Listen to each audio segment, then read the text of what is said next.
let's use the word employee discipline, since that really is what's out there an awful lot, about a structured approach to managing performance.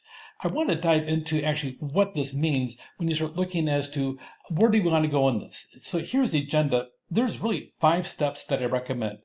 If you go out into the web, if you go out onto artificial intelligence platforms, you will see 4, you'll see 6, you'll see somebody creating some wild thing.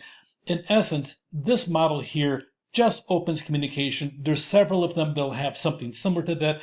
They'll have different terminology. It just depends who's writing the latest book recently. So with that progressive discipline, when you want to progress, you want to take a step and gradually, and as the lack of response would indicate, you have a much stronger aspect as to what you're doing to try to sit down there and enforce a disciplinary behavior at work, that you're following the actual expectations of the employer.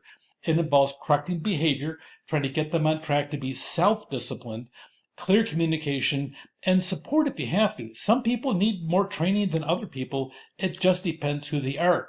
If you lay out the expectations, okay, you're going to have improved morale. You might have a reduced turnover, and you'll have good, solid issue resolution. So let's look on the 5 different aspects. One is personal counseling. Now, personal counseling, that's a terminology that's out there. It really is a verbal reprimand. It's personal counseling. It's talking one-on-one, written warnings. Then you put it in writing. Then stronger warnings. You can even call it a reprimand, a written reprimand if you want to. And then unpaid suspension. You can put them off. You don't pay them while they're off, and it could be a 3-day, a 10-day, a 30-day. It just depends. I did once for a 30-day, then 30 days, and I've done one for 6 months. For some reason, the boss wanted to save them. They actually were for a long period of time before they eventually quit. And then finally, termination. If you follow these steps, that you progress towards termination, if they don't self-correct, then you want to sit down and go through that process. And if you had to sit in front of a jury, the jury's going to say, well, you were told in this date, you were told in this date, you were told in this date, you were told in this date. But gee, you were told 5 different times. How come you didn't improve your behavior? You actually have a good legal foundation to sit down and move towards termination. If you work in the private sector, okay, you can avoid all this and just say, you know what, you're an at-will employee. You're fired now. Okay, and then they sue you. You don't have a solid case if you don't sit down and have some type of progressive discipline process.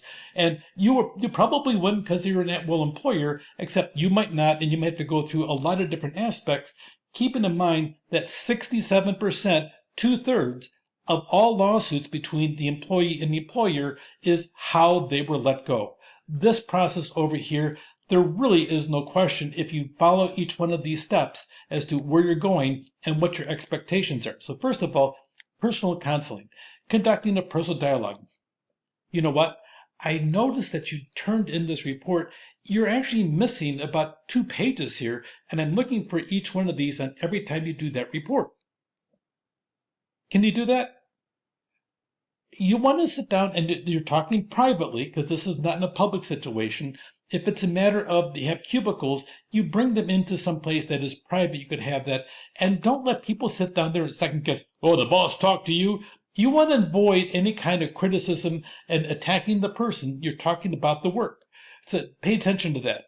Sometimes when you're having these dialogues, you may or you may not want to talk about their life outside of work. I advise against it, because as soon as you start doing that, then you're starting to mingle the two. Your job is to focus in on the work, not about their personal life. If they bring it up and they have some type of accommodation to do, I struggle getting here on time on a regular basis. I drop my kids off at school. They got to be there at 8:15 and we start at 8:30. It is so hard to sit down there. Well, maybe I can start you at 9 o'clock. Can you start work at 9 and we'll just shift your shift? Okay. Sometimes you can do that, but be cautious about mingling the work environment with their personal life, because of the fact that you may get more than you bargained for. You want to listen. Seneca, an ancient Greek philosopher, said this: he who judges a matter without hearing the other side, though he decide justly, can never be considered just. He who decides a matter without hearing the other side, listening to the words coming out of the person's mouth. Okay, if you don't do that, you'll never be considered to be just. If they have a problem and you're having this dialogue, that's why you have the dialogue. You're going to listen to them. I've heard a lot of times supervisor comes in, they say this story, you bring the employee in, you hear this story, you don't know which one to believe. Sometimes you don't know which one to believe to hear 5 different stories. It's not that they're all liars. It's that they have a different perspective, each one of them. Actively listen to the employee as to what's going on, and put your judgment aside. Your judgment needs to sit down and be the fact that you are a fair boss and you're listening. Have constructive feedback. If you're listening, you have this, well, how come you didn't do this? What about this? This is really what I'm looking for. I want to have the report done in this format. So I'm looking for that. That's my expectation. You can do it on a personal basis here on the personal dialogue. You'll also want to document the session. Now, there's a couple ways of doing that. After you have this verbal session that you have in a private way, a couple things. It depends on the volatility of the employee. You may want to have a witness there with you that's silent, that sits in a corner in your office. Depending on how formal you get, I would reserve that till later. But all the time, you want to do one or two things. After the session, you go back to your office, you type yourself a memo, and you put it into an administrative file. Not the personnel file. The personnel file, there should only be one personnel file in every office, period. No matter what, in every corporation, you don't have branch personnel files, you have a human resource personnel file, that's it. A supervisor can have administrative file, and all the employees too, but you put it into the administrative file, because you may need that later on.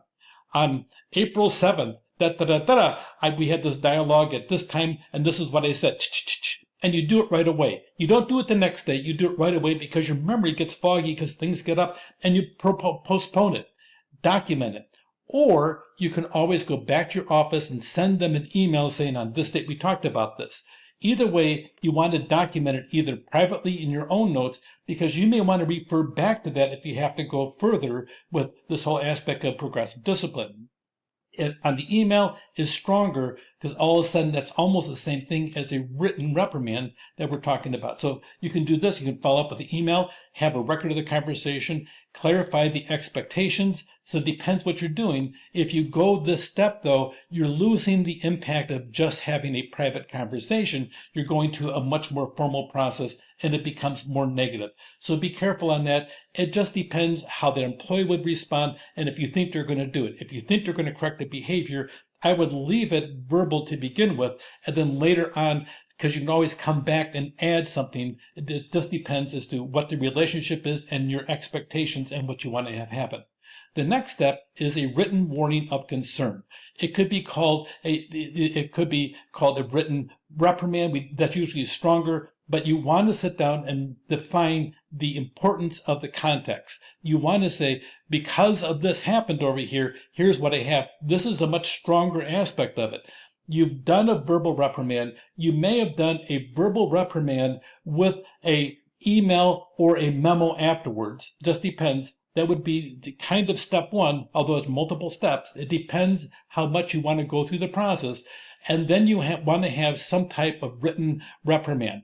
A reprimand, depending upon what it is, you want to identify exactly what you're looking for, identify exactly what they did that was violating it. If they violated a procedure, if they violated some kind of protocol, you put that in the memo. You want to have that all in there. Identify the rules, have effective communications, and tell them you're looking for them to be accountable. So you want to open up by saying, we talked about this and this date over here, and you can refer back previously on April 7th. We talked about this over here. Okay, that way you're using your administrative file, you're putting it into your writing. So in this one, it becomes stronger. And you can do this not just once, you can do it multiple times if you choose to do that. But if you do, you want to get stronger as to here is the expectation. If you don't correct this behavior, any additional warnings could be up to and including termination. That is the end of it. If you put something in writing, you always put on the bottom CC, which is a carbon copy, which is an old term, except for the fact personnel file. anything you put employee, that the employee should be going to the personnel file, and that way the person knows you mean business and you're documenting the behavior. Make certain it's clear, make certain they understand it, make certain to avoid further disciplinary action, correct this behavior immediately. If not, it may have disciplinary action additional to this that could lead up to termination. That should be right in there. You really want to focus in on the aspect of verbal warning, and a written reprimand. And we'll talk more about the rest of this in the next episode. Take care.